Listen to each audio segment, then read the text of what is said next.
নমস্কাৰ সকলোকে স্বাগতম জনাইছো মোৰ ইউটিউব চেনেললৈকে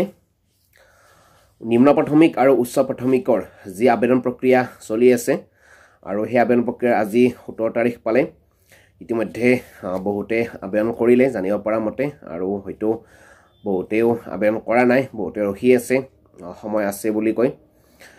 গতিকে আপোনালোকক সেই আবেদন প্ৰক্ৰিয়া সম্পৰ্কে আজি ভিডিঅটো বনাব বিচাৰিছো আমি এইকেদিন সোশ্যাল মিডিয়াত দেখিবলৈ পাই আহিছো বা হোৱাটছআপ যিবিলাক গ্ৰুপ আছে তাত আমি দেখিবলৈ পাই আহিছিলো যে সাৰ্ভাৰ ডাউনৰ কথা বহুতে কৈ আছিল যে আবেদন কৰাৰ পিছত বিভিন্ন ধৰণৰ সমস্যাবিলাক কৈ আহি আছে বা কিছুমানৰ এপ্লিকেশনখন ডাউনলোড নাই বা কিছুমানে লয়াৰ পাৰমিট কৰিব পাৰিলে আপাৰ পাৰমিট কৰিব পৰা নাই বা আপাৰ পাৰমিট কৰিব পাৰিলে লয়াৰ পাৰমিট কৰিব পৰা নাই আৰু কৰাৰ পিছতো কিবা কিবি সমস্যা আমাক দেখা দি আছে যিটো নেকি আমি সাৰ্ভাৰ ডাউন বুলি ক'ব পাৰো সেই কাৰণে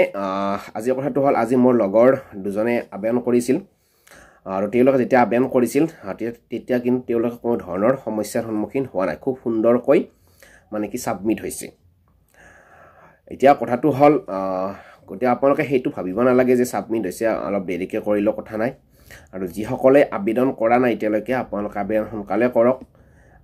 যেহেতু কিছুমানে প্ৰবলেম বিলাক ফেস কৰি আছে আৰু কিছুমানে কৰা নাই আৰু মই আজি যি দুজন বন্ধুৰ আবেদন কৰাৰ সময়ত উপস্থিত আছিলো তেওঁলোকে যেতিয়া আবেদন কৰিছিল তাত কিন্তু কোনো ধৰণৰ সমস্যাৰ সন্মুখীন হোৱা নাই খুব সুন্দৰকৈ আবেদন প্ৰক্ৰিয়া হৈ আছে কোনো ধৰণৰ মানে কি সমস্যাই দেখা দিয়া নাই হয়তো কিছুমানৰ ডকুমেন্ট আপলোড দিওতে বা কিছুমান ডকুমেন্টছৰ কাৰণে মানে কি কিছু সমস্যাৰ সন্মুখীন হৈ থাকিব পাৰে হেতু নকও কিন্তু যদি আপোনালোকে ভালদৰে ক্লিয়াৰ কয় ধীৰে স্থিৰে মানে কি বস্তুখিনি কৰিব পাৰে আবেদনখিনি কৰে তেলে হয়তো কোনো ধৰণৰ সমস্যাৰ সন্মুখীন হ'ব লগিয়া নহব পাৰে তথাপিতো আপোনালোকে যি সকলে আবেদন কৰা নাই এতিয়ালৈকে আপোনালোকে এই দুই দিনৰ ভিতৰত আবেদনখিনি কৰি লওক যেহেতু সাৰ্ভাৰৰ কথা অলৰেডি কৈ আছে বহুতে হয়তো হ'ব পাৰে নহব বুলি আমি নকও গতিকে সাৰ্ভাৰ ডাউন বহুত বেছি সমস্যা নোহোৱালৈকে আপোনালোকে আবেদন প্ৰক্ৰিয়াখিনি সম্পূৰ্ণ কৰি লওক কিন্তু এটা কথা জানি ল'ব যে এই যি 2 তাৰিখলৈকে আবেদন প্ৰক্ৰিয়া চৰকাৰে দিছে তাৰ পিছত হয়তো নিদিব পাৰে কাৰণ এমাহ সময় দিছে গতিকে এই এমাহ সময় যদি আপোনালোকে কৰিব নোৱাৰে তেতিয়া হলে সমস্যাৰ সন্মুখীন হ'ব গতিকে আপোনালোকে সোনকালে কৰক সময় এতিয়াও বহুত আছে আজি 17 তাৰিখ হ'ল গতিকে 17 3 20 তফালে আপোনাৰ 14 প্ৰায় 16 দিন মান আছে গতিকে এই কিনে ভিতৰত আপোনালোকে মানে ৰখিব নালাগে খুব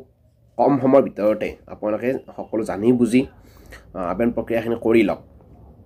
মই যি দুজন বন্ধু দেখিলো তেওঁলোকৰ যদিও পোৱা নাই সমস্যাটো কিন্তু কিছুমানে পোৱা বুলি আমি শুনি আছো গতিকে কি কাৰণে পাইছে বা কিহৰ কাৰণে হৈছে সাৰ্ভাৰ ডাউনটো হেতু তেওঁলোকে জানিব গতিকে হেতু হয় সময় সাপেক্ষে নহব পাৰে কিন্তু আপোনালোকে দেৰি নকৰিব আপোনালোকে আবেদন প্ৰক্ৰিয়া সোনকালে কৰক আৰু তাৰ পিছত আপোনালোকৰ যেটো যদি কিবা সমস্যা হয় হেতু আপোনালোকে অফিচিয়ালি কল কৰি জানি ল'ব যদি কাৰোবাৰ ডকুমেন্টছক লৈ কিবা জানিব লগা থাকে বা বেটাৰমেন্টক লৈ কিবা জানিব লগা থাকে হেবিলাক যেটো বিষয়ৰ পৰা আপোনাৰ মানে কি খোজা থাকে হেতু বিষয় আপোনালোকে অফিচিয়ালি জানি ল'ব ইয়াত মানে যে হোৱাটছআপ গ্ৰুপ থাকে বা আমাৰ ফেসবুকত বহুতে মানে কি সমস্যাবিলাক লিখি দি কিনে পঠাই দিয়ে যে এইটো সমস্যা কি হ'ব কিন্তু তাৰ পৰা সঠিক উত্তৰ পোৱা নাযায় গতিকে যেহেতু আবেদন প্ৰক্ৰিয়া কৰাৰ কাৰণে এটা হেল্পলাইন নাম্বাৰ দিছে যদি কিবা অসুবিধা হয় তাত আপোনালোকে সুন্দৰকৈ ফোন কৰি আপোনাৰ সমস্যাটো বিষয়ে জানিব পাৰিব আৰু আপোনালোকে যেটো নম্বৰ ব্যৱহাৰ কৰিব মোবাইল নম্বৰ হেতু আপোনালোকে নিজৰ মোবাইল নম্বৰটো ব্যৱহাৰ কৰিব কাৰণ সময় সাপেক্ষে আপোনাৰ মোবাইলৰ কিছু মেছেজ আহি থাকিব পাৰে আৰু ইমেইলটো ভালদৰে যেটো ব্যৱহাৰ হৈ থাকে হেতু ইমেইল ব্যৱহাৰ কৰিব বেলেগৰ মোবাইল নিদিব কাৰণ বেলেগৰ মোবাইল দিলে হয়তো আপোনাৰ কিবা মেছেজ আহিলে সেই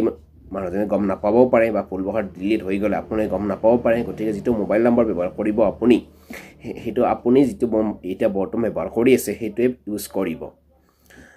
গতিকে আপোনাক এইখিনি সকলো ইনফৰমেশন দিলো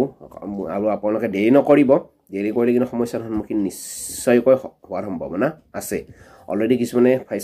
প্ৰবলেম ফেস কৰিছে নকৰা নহয় যদিও কিছুমানে কৰা নাই কথাটো সময় সাপেক্ষে নকৰে আৰু সময় সাপেক্ষে হয়তো কৰি যদিহে বহুত বেছি সংখ্যক একেলগে কৰি থাকে তেতিয়ালে কিন্তু সমস্যাটো আহিব পাৰে গতিকে আপোনালোকে যেতিয়া মানে কামখিনি সম্পূৰ্ণ কৰক আৰু বিন্দাস থাকক